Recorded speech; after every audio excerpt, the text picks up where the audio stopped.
The UDL in 15 Minutes logo, a circle around the words UDL in blue, in yellow, and 15 Min in red, followed by Kelly Cray, a white woman with long, straight, reddish brown hair, and a sleeveless blue shirt with a V-neck.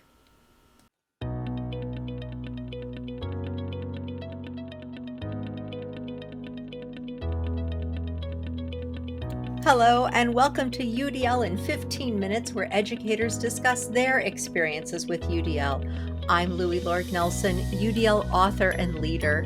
Today, I'm talking with Kelly Cray, the cultural and language support teacher at Burr and Burton Academy in Manchester, Vermont. Kelly is going to share how she guides her students to create brain stories and then apply that information when they co-create rigorous rubrics for classroom discussions and presentations. Hi, Kelly. I'm so glad you're here. Hi, Louie. It's wonderful to be here. Thank you so much for allowing me to share my passion with your audience. Oh my gosh, you're so welcome. It's lovely to talk with you. So, share a bit about your history in education and with UDL.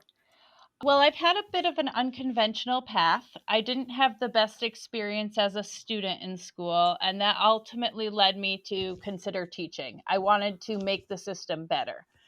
I've taught in South Korea, Arizona, and now I'm in Vermont. And I've also served education adjacent roles in New Zealand and Hawaii.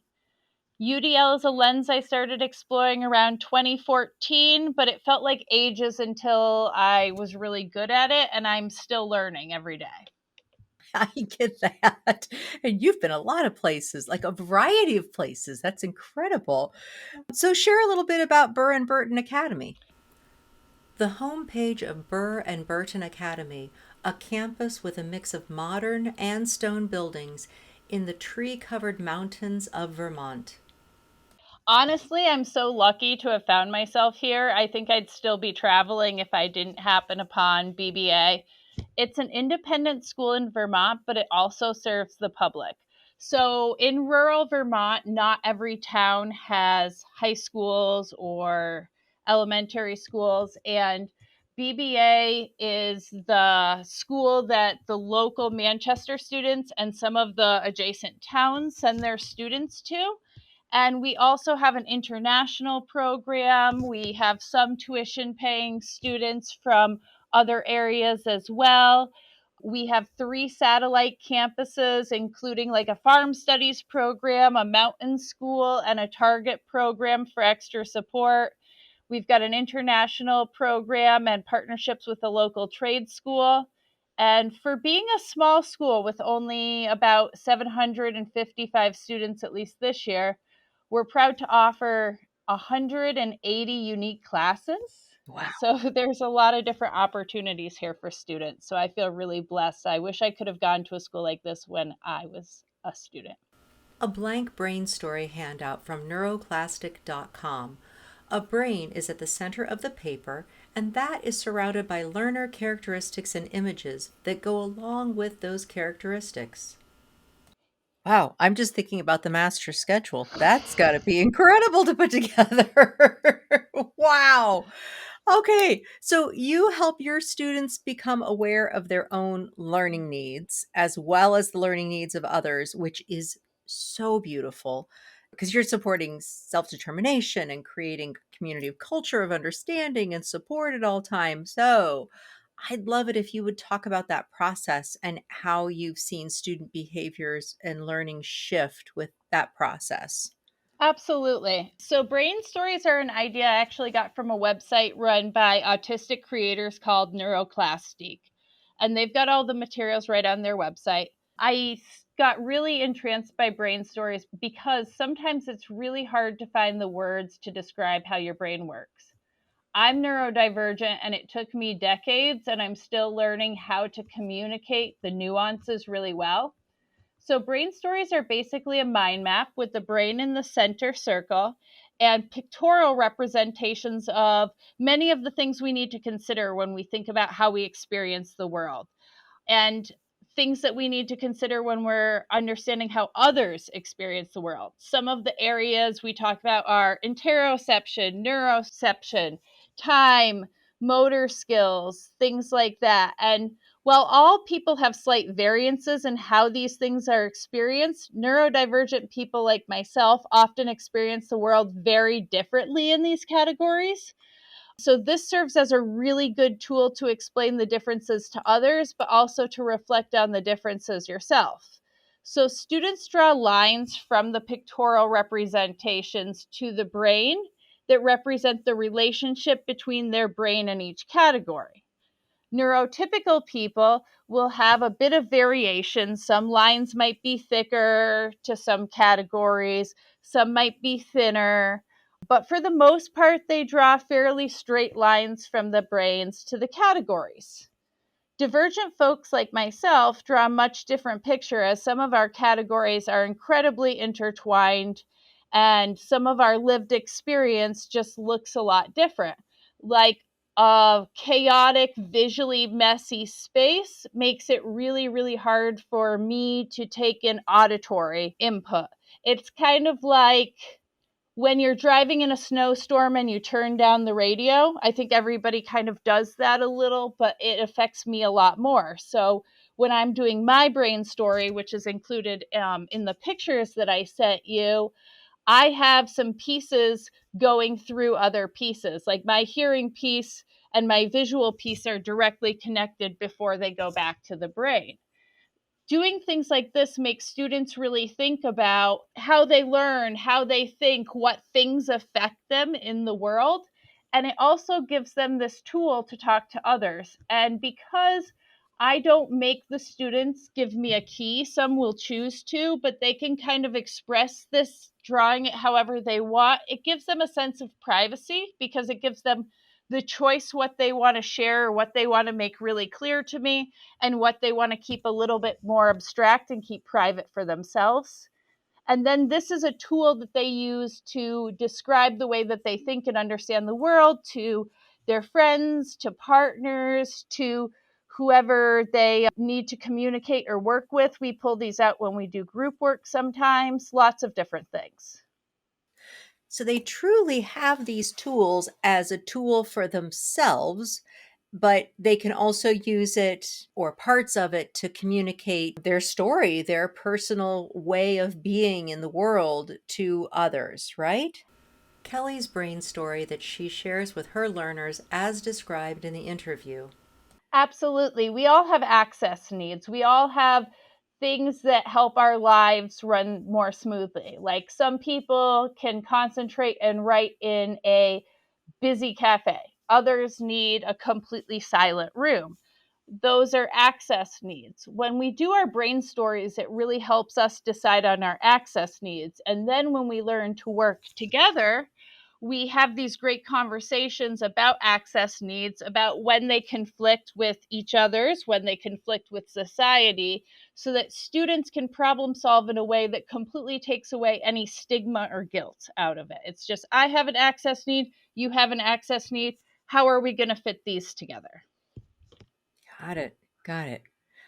Okay, so the process doesn't stop there. You help your students apply the information. And from what you've told me, it's really practical and rigorous. So I can't wait for you to talk through the rubric development process that you use and how that's tied to brain stories. Kelly's class in a high ceilinged, bright room with floor to ceiling windows looking out over the Vermont mountains. Students are sitting around a set of tables placed in a square, and Kelly is standing in front of a large digital screen. Absolutely. So, one of the first things we do right after we do our brain stories, and we might converse with a neighbor or a partner about them, is I work with the students on co creating rubrics. I started co creating rubrics with my students a few years back, here and there. I started doing it so that they could focus a little bit more on learning targets and expectations, because it would drive me crazy when a student had invested time and effort and created a beautiful product that didn't actually meet the learning targets, or that didn't align with the rubric, or wasn't important to what I was trying to assess. And it gave me gray hairs because I really wanted to honor that effort and work, but I didn't have the proof that they were able to apply what they needed to apply to hit that target. So I started making the rubrics with the students because that really got them invested and it helped them focus, and it worked just better than if I did a sample where they used the rubric, if they were actually part of making it. So when we started Brain Stories, I started challenging the students with, well, how do we make these rubrics inclusive? How do we honor different forms of communication? How do we honor different access needs? And in fact, it absolutely drove them crazy because they wanted to be inclusive. They wanted to say, oh, you don't have to look at the speaker if eye contact doesn't work for you, or you can draw if that's the way that you learn best. But what happened was they also needed to hold each other and themselves accountable. So it got complicated. So what we started doing is we started filling out the rubrics with everything that made sense. Any categories that we could agree on, we would put in, I would type it in and I would print it out. But the categories that we couldn't, we left blank. And students on the day of the presentation or the assignment would pencil in what that meant to them.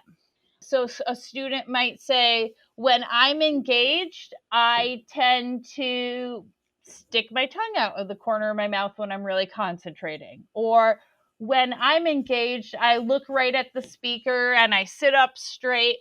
And when I was going through their rubrics, I could look at what they were displaying for me, and I could actually assess them fairly in an inclusive way. So no matter how they thought or how they presented, they had a way that worked for them. I'm thinking about how you're needing to observe all of these different ways of engagement across all of these different rubrics, and what that looks like for you as the one educator looking at everyone. So how does that part work? Another student's very colorful brain story and her written description completed in her home language.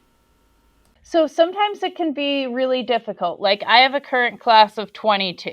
That's really different than my classes of 7. 7, you can kind of glance everything over ahead of time. 22, it can be really different.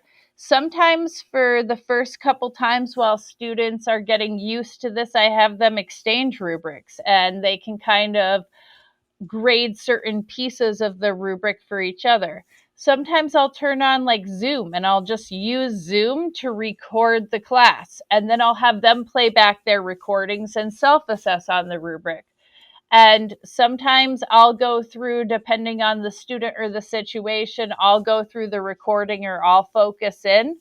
Generally, if a student is being really successful in hitting their learning targets, in giving me really good feedback, in being on track, they're not who I need to stare at the most when it comes to something like engagement. So sometimes I'll triage it a little bit and I'll focus in on the students that I know are struggling to learn how to engage well, and I'll pay a little less attention to students who I know have figured out what works for them. Great. Awesome. So, my last question here is, if somebody's really intrigued by this and they're like, oh my gosh, how do I get started? Because if you're talking from having gone through this experience several times, I'm assuming, and do you feel like the way you started it is a good way for other people to start it? Or is there another way you would suggest they scale that, or just find their starting point before they start scaling that up? I would probably suggest starting to talk about communication and what it looks like in your classroom and for your students. We all tend, I do it too, to judge things like communication based on the expectations that I had when I was a student. And we live in a really diverse world. I am neurodivergent, but I can make good eye contact. I'm fairly comfortable with eye contact at this point in my life. So when I'm engaged, you can tell I'm engaged because of my eye contact. But when working with students, I've found out that sometimes some of these things that we might think are just discomfort are actually physically painful. I had someone describe making eye contact as the amount of pain of staring in the sun or touching a hot stove. So these initial conversations on communication, both verbal and nonverbal, can look really different to different people, and what it looks like to you and what it feels like to you, and how are you going to show that you're engaged? How are you going to show that you're focusing? Especially if it doesn't look stereotypical, I'd say having those conversations would be a really good first step, and then going from there, because remembering those conversations does a lot of the grading work for the rubric for you, because you can kind of glance around and you notice right away if a student's body language or behavior isn't matching what they've told you, and then you can kind of jot that down later on. Kelly Cray standing next to an art piece with the following quote written on the wall behind her. Burr and Burton's mission is to educate its students intellectually and mentally for a life of responsibility, integrity, and service. Followed by screen captures of the UDLapproach.com and the UDL in 15 minutes logo. Nice, nice. Oh, Kelly, thank you so much. I think this is going to be so valuable for so many people. First of all, the brain stories of and helping students really think about how they just exist in the world, how they take in information, how they communicate information out. And then this wonderful next step of now they need to put that information into use and apply it, and it is really hard to create a rubric. That is a really rigorous activity for any of us adults, and my gosh, for students especially. So this is just golden. Thank you so much for coming on to UDL in 15 minutes and sharing this. Thank you so much for having me. There's so many things we can teach students, but honestly, if they leave my classroom understanding what works for them, how they learn, and how to make the most out of their educational experiences now and in the future, then I feel really good with the job I've done. I, I would agree with that. I would totally agree. Thank you. So, for those listening to this podcast, you can find supplemental materials like an image montage with closed captioning, that montage with audio descriptions, a transcript, and an associated blog at my website, which is the udlapproach.com/podcasts. And finally, if you have a story to share about UDL implementation for UDL in 15 minutes, you can contact me through the udlapproach.com. And thanks to everyone for your work in revolutionizing education through UDL and making it our goal to develop expert learners.